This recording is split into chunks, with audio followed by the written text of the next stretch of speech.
कृषि मंत्री कमल पटेल ने कहा कि मोदी जी का सपना था किसानों की आय दोगुनी करने का। 2022 तक हमारी सरकार ने 2021 में ही पूरा कर दिया। किसान जो चना, मसूर, सरसों की फसल मई और जून में बेचता था, वो सरकार गेहूं से पहले एमएसपी पर खरीद रही है। पहले चना, मसूर, सरसों की बाद में खरीदारी होने से मंडी में ज्यादा बढ़ोतरी हो जाने के कारण बिचौलिए रेट कम कर कम दामों में किसानों से खरीदारी करते थे। किसानों का मुनाफा बिचौलिए ले जाते थे। अब सरकार चना, मसूर की फसल गेहूं से पहले खरीद रही है, जिससे किसान कर्जदार होने से भी बच रहा है और किसानों की आय दोगुनी हो रही है। देखिए, मध्य प्रदेश में भारतीय जनता पार्टी की सरकार है, जिसके मुखिया शिवराज सिंह चौहान जी है। वो पहले किसान है, बाद में मुख्यमंत्री। मैं भी पहले किसान हूँ, बाद में कृषि मंत्री। हमारी सरकार किसानों की सरकार है, गरीबों की सरकार है, और इसलिए हमने गांव, गरीब और किसान की प्राथमिकता दी है और उनका दिल जीता है, विश्वास जीता, और इसलिए हमारी सरकार जीती बनी है। प्रधानमंत्री नरेंद्र मोदी जी का जो संकल्प है 2022 तक किसान की आय दोगुना करने का, उसमें मध्य प्रदेश देश में नंबर 1 स्थान पे आ गया। क्यों?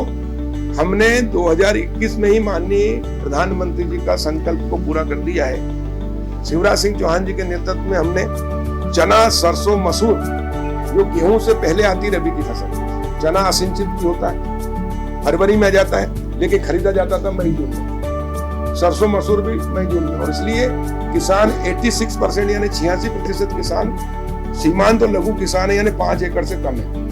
उसकी क्षमता नहीं होती कि वो 2-3 महीने रोक सके, इसलिए जैसे ही फसल आती है वैसे ही मंडी में जाती है। मंडी में चूंकि व्यापारी की क्षमता से ज्यादा माल आ जाता है जितनी खरीदने, तो वो भाव डाउन करता है, और इसलिए किसान को औने पौने भाव मिलते थे जब फसल आती है, और उसके कारण किसान की लागत भी नहीं निकलती, कर्ज में आता मरता है, वो खेती घाटे का धंधा होती थी। मोदी जी ने किसान की खेती लाभकारी धंधा बनाने के लिए 2 गुना आय करने के लिए 22 का लक्ष्य रखा।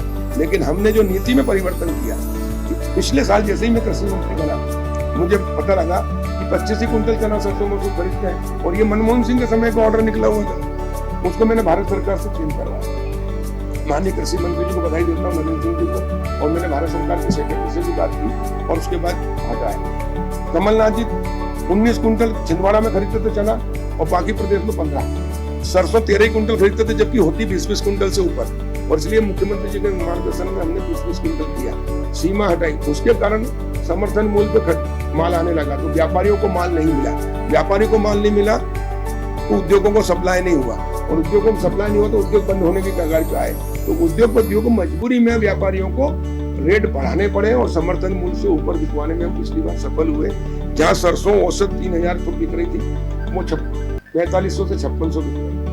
और इस बार हमने 15 मार्च से गेहूं के पहले 15 मार्च से चना, सरसों, मसूर की खरीदी का निर्णय लिया है। हमने अभी कल शिवराज सिंह जन्मदिन था मुख्यमंत्री जी का, तब तक हमने उपहार में किसानों को 5 दिन बढ़ाया, और इससे किसानों का पंजीयन हो गया 1 फरवरी से। और उसका फायदा क्या हुआ? जो सरसों पिछले बार चना 3200 औसत बिक रहा था, वो इस बार 5000 से ऊपर हो गया। और मोदी जी ने किसान की आय दोगुना करने के लिए स्वामीनाथन आयोग की रिपोर्ट को लागू किया। किसान की फसल की लागत का 50% लाभ जोड़कर उसका मिनिमम सपोर्ट प्राइस यानी एमएसपी घोषित की है, समर्थन मूल्य। उसके कारण भी समर्थन मूल्य बढ़ा। चने का पिछली बार 4875 था, इस बार 5100 हो गया।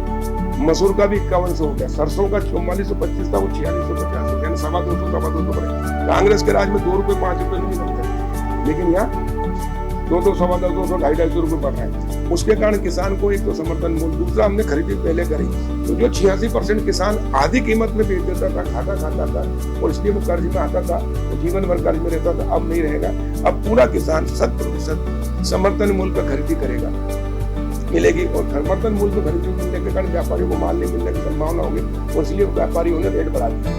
मांग और पूर्ति में हमेशा कहता हूँ, मांग ज्यादा है, पूर्ति कम है, तो रेट बढ़ेंगे। अब क्योंकि मांग ज्यादा हो गई, पूर्ति कम है, क्योंकि मंडी में माल ही नहीं जा रहा है, समर्थन मूल्य पे आएगा। और इसलिए जहाँ 4650 रुपए सरसों का रेट है, इस समय बाजार में मंडी में 5600 बिक रही है सरसों, यानी समर्थन मूल्य से 1000 रुपए ऊपर। मध्य प्रदेश में 80 लाख मीट्रिक टन चना, सरसों, मसूर होने की संभावना है, यानी 8 करोड़ क्विंटल। अभी औसत 2000 रुपए क्विंटल चना और सरसों के रेट ज्यादा है, और इसलिए 16,000 करोड़ मिनिमम और मैक्सिमम 24-25 हजार करोड़ किसान की जेब में ज्यादा आएगा। पहली बार आजाद भारत में जो व्यापारी और उद्योगपति बिचौलिए की जेब में जाता था। यह है सत्ता परिवर्तन से व्यवस्था परिवर्तन। माननीय मुख्यमंत्री शिवराज जी के नेतृत्व में हमने किसान की आय दोगुना 2021 में कर दी है। वो प्रधानमंत्री का सपना और संकल्प हमने 21 में पूरा कर दिया है। 2022 के पहले ये देश का पहला राज्य, और इसलिए मैं मुख्यमंत्री जी का भी आभार व्यक्त करता हूँ। मैं भारत के कृषि मंत्री नरेंद्र सिंह तोमर जी का आभार व्यक्त करता हूँ और प्रधानमंत्री जी को बधाई देता हूँ कि उन्होंने जो संकल्प रखा उसको हमने पूरा किया। तेज रफ्तार में खबरें देखने के लिए अभी करें सब्सक्राइब HBC News 18 और बेल आइकन को दबाना बिल्कुल ना भूलें।